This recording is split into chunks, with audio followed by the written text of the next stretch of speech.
का दीदी एकदम हमनी के दिमाग खराब हो गइल बाटे।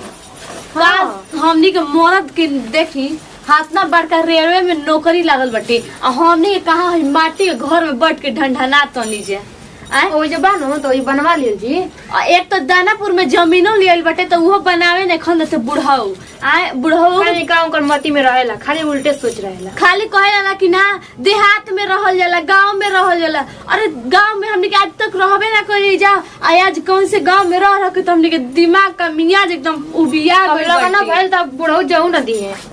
का करे, कुछ समझे में नहीं किया। अब बुढ़ाऊ को कितना समझाओ तो उनका समझ में आवतो नहीं कि चलो तनी सी नए पत्तो बारी सन तेनी के शहर के हइसन तो तनी घर बना दे तो लेकिन कहाँ उनके कुछ तो अब बुढ़ाऊ हमने के पीछे मंडरात पड़े कुछ सोची ना देखी ना का उनके एगो हम बात कोई छोटको। हाँ कही ना, हमारा तो बुझाला ना हाँ कि बुढ़ा बड़ा मौग लगे हो। एगो बात कही ई रोरा बात सही कहनी, हम सोचे कहनी ना हम डेरात रहनी रोरा से कहे में कि रोरा कहत रहनी कि छोटके में बतिया पकड़ा देबे कि कोई नहीं खे पावत। हम लाजे कहत न रहनी के देखी बाप समान बाने तो हम का झूठ खनी कहम तो हम सोचने कहम तो कहम के देखा झूठ खनी रंग लगा होती है ऐसा ना कहे गई नहीं कहे के रहला ना। हम तो जानता ही रहनी कि बुढ़ा मौग है बड़ी कुल ओकर सोच बहुत गलत है। आ पता बा कहे के त ना अम्मा जी रहनी तो तनकियो मतलब कि खाली आमे जी के पाछे नाचे से कुछ भी समझ लेकिन अब देखा ना हम एक नहात रही और देखनी ना कि तनी सी बुड़ुकिया महिला की बाबूजी दरवाजा खटखटावत रहे। हाँ उनके ला शरम ना लगा कि बेटी पतो नहात ऐसन तही दरवाजा काहे के खोलवावत तनी हमके बुझात नहीं खे कि उहे न होइए सजा बड़ी से त देख लो अम्मा जी रहनी तो तनी कंट्रोल में रहनी, अम्मा जी नहीं तो एकदम बिना कंट्रोल के बिना बाहर के हो गई बानी। लेकिन एगो बात कही दीदी, हाँ, बोला। देखी ज्यादा अंत करिए ना तो हमरा से बर्दाश्त तो होई ना, हम कोनो ऑयल घरे के तो हनी ना हम अपन सोचिए ली अब कि का करे के वही के थूर थार के रख दी हम बढ़िया ले हमनियो को बाप के बेटी आई जा। हाँ हम देखब ना हमको एरो के ओरी लाला ना है वही तो कहते भाई हम देखब ना कि का बाबूजी हड़े कि का हड़े बाप हड़े। जब ई नखन बेटी की इज्जत करता हमनी काहे खाती तू करे काहे ससुर की इज्जत कर हां नहीं तरे तो इहो अब देखिए अब का होई कर लक्षण सहतनी बहुते सहलेनी अब ना सहाय अब जौन करिया त उनकर भोगे के पड़बे करे करो लिब्रा देखो बताओ देखनी के मरद हाथना कमा तलटे आए तो ना कि हम घर बना के जाए नहीं खन देते। यही चलते हमारे तो लागत कि यही चलते कि एजे रहसन हमारे साथ कि एजे रहसन तबे ना ये नाटक हमनी से करी है देखो वैसे पता नहीं को में ना बनवा लियो जगह हमार तो ये सब देख के तो एकदम परे हाई हो जाता छोटा कोई है बुझाता ना कि आवत नहीं है। हां मत तो ऐसे ही लागा दीदी लागा था कि बुढ़ऊ आवत है का आई बुदा दा का बोल क्या करत ले बैठ के बैठल रहनी जे करल नहीं बैठल नहीं जा चलने वाला दल तो देबू लोग का दी जे जी और तनो के बुझा तो नहीं खे का एक गिलास तरे पानियो दिहल जाला वाला तो ऐसे ना कहल जाला कि एक गिलास पानी लाओ जा तो देखू जा ना तो लोग के दिमाग कुछ नहीं खे तहार पैसा बोले नहीं कि आदमी का गजब तेरी सोची करो ना भाई ई गजब भाई से भाई दोनों यानी कि बिहार तक बाबू माई गलते इन्हीं के दिमाग में घुसवला बड़ा 24 घंटा इन्हीं के दिमाग में खराबे सोचली हमारा विषय में बताओ कोने के देबू सना पानी तो कदे सकी का यानी कि 24 घंटा दिमाग यानी कि भोतरे रहता गलत खाली दिमाग यानी कि गलते सोचला वैसे जीवन भर तो का करिया सो ये बुद्धिए बा बताओ अपना मन में का सोचे हमारा विषय में कि बुढ़वा कुछ कहता। हाँ बताओ वो दिन हमारा लेटरिन लग रहे तो गनी तो हमको कहनी कि चलो पैखाना प्रथिया खटखटा दी वो में रहे तो यही न सोचले हो कि काहे के बड़ी खुटखुटावा तड़न एकदम नेचर इतना खराब हो गई बा इतना खराब हो गई बा कि हमरा तो बुझाते नहीं है कुछ काला पानी के मन में पर्दे शक कहते सब बुढ़वा ऐसे कहता आ वो एगो बड़ी बूढ़ी वो नैहरे ओगरले रही है उनका कोई खाली करने की आवो कोनो बात के करा से का कहल जाई आ रही नैहरे धैले रही है आ यहने के मन में पाप ढुकर रहता 24 घंटा कुछ हमारा कहियो दिह स कब का कहे कोनो कर भरोसो नहीं खे कब का कह दिह स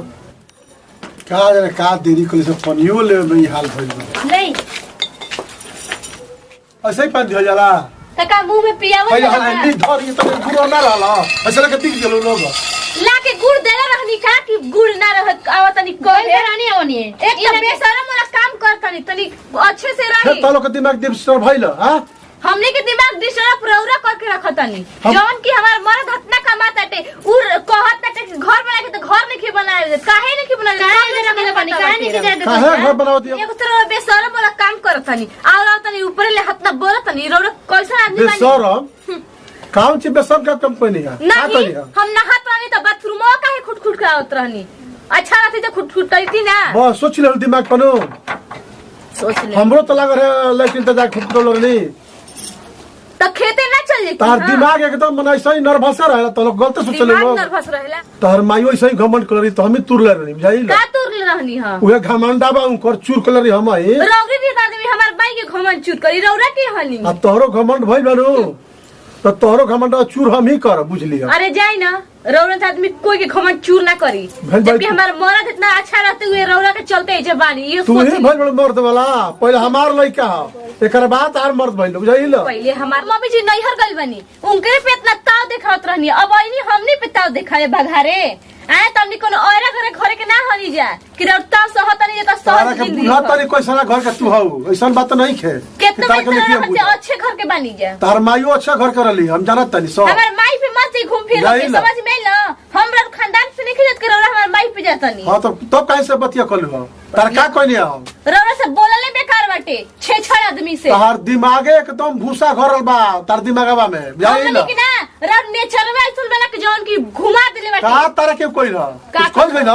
बाप फनी तेरी बाप जिसन रही तो तारे का आइल हो का कहले हुए तो ना क्यों सर बालू में नहीं पटोई तो पटोई आदमी असर नहा हो। करन अब बाथरूम में गाड़ी खुटखुटाए लगतन ई करन अबे आदमी कहतन कि द ना का देही जा उहे तार दिमागवा भोथर हो गइल बा घटिया बोलत नहीं बोल तार माई इहे कुल सिखोले बड़ी भेलू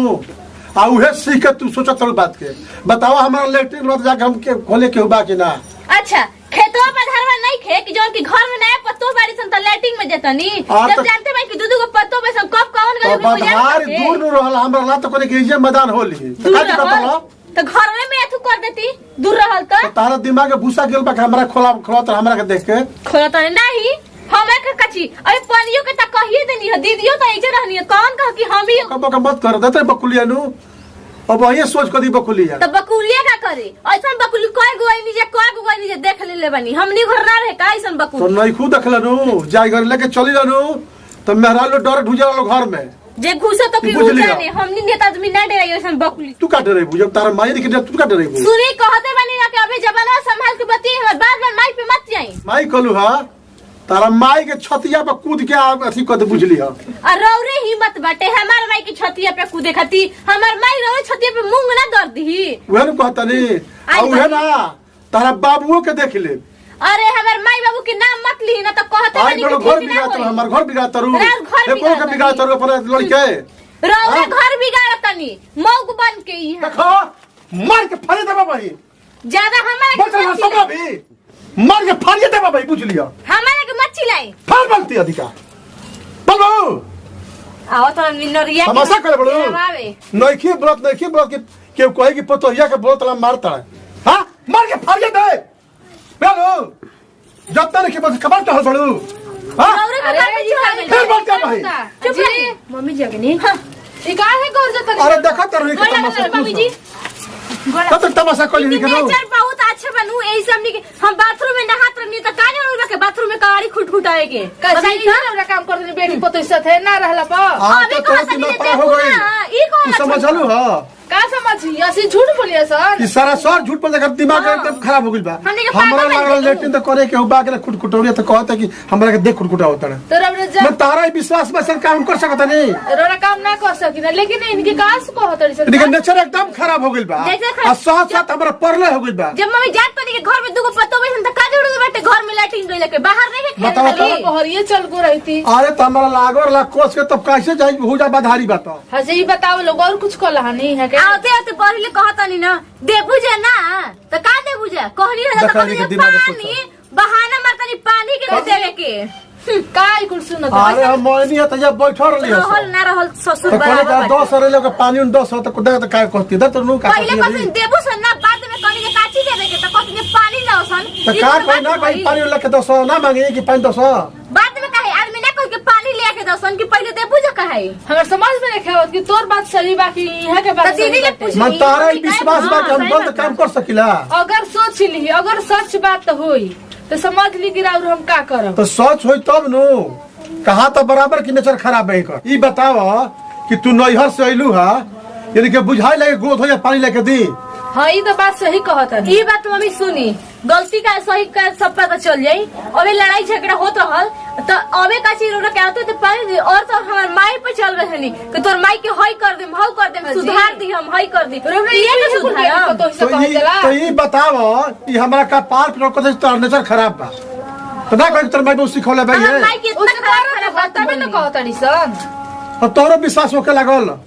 तो मर जात पे विश्वास को का होई ऐसा सुन होने से मुंह मार के कहे सुन तुम अच्छे तो बनी तू कह कि है हवन कह तू ही हमरा के बतिया कहम नहीं लेकिन एहन के कहतड़ी सन तो कहे दई कोइले बनी तबे न कहतड़ी सन। इहनी के ही पर कोन या के नजर खराब बा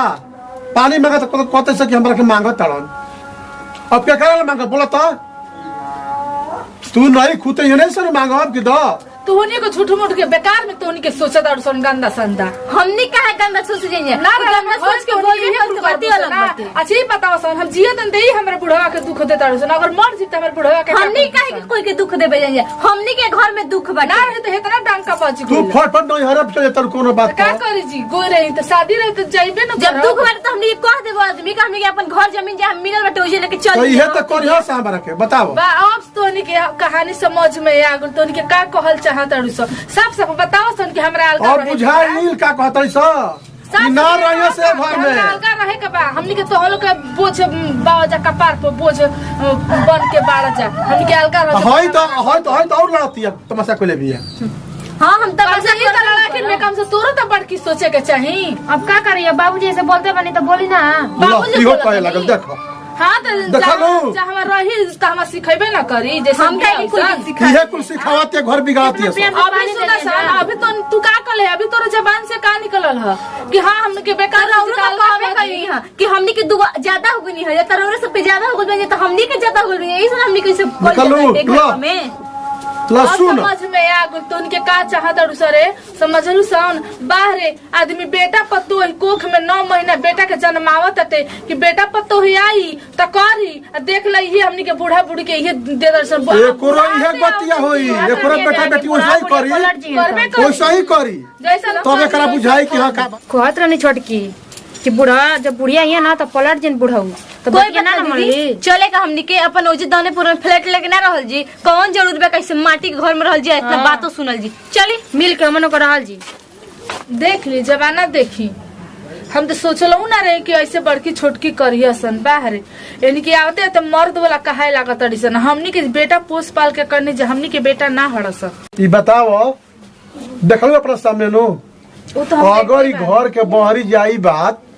तो ई बताओ हमार जी सकिला के वही तरह हमार प्राण चल जाई। ऐसे मत करे ई सब जानता लो कि हमारा की कुछ दिमाग है अरे शुभ शुभ बोलत काहे नहीं कि मरे के बात काहे रौरा करत तो अब का करब हमरा के मोह लोग जाला कि हम के हई का हई। वो तो बात सही बाटे लेकिन ई बात नत बोली कि हम मर जाई वो तो ई तो बात समझ में आवत लेकिन का करम बेटा पुतोही के आगे आदमी झुक के रहबे करी अब तो झुकले ना कहाइल का कहली अगर बेटे पुतोही के राज अब तो हमरा सोच हो गल कि जा कोई बहरी बात जाई तो हम कैसे मुंह देखाई बहरी। रौरा चिंता करे के कोनो बात नहीं खे हमनी के घर बाटे खेत बाटे हमनी के अपन दोनों बूढ़ा बूढ़ी बनावल जी खाइल जी पर रही घर में चली रौरा के खाना हाँ तो खा कोई देखो बाहर रहिया सब छोड़ा चली एजा मनी खरा चली हमारे सब कुछ ठीक हो जाए ठीक चली चलो कोई देखो बाहर रह सब एजा के जरूरत नहीं है।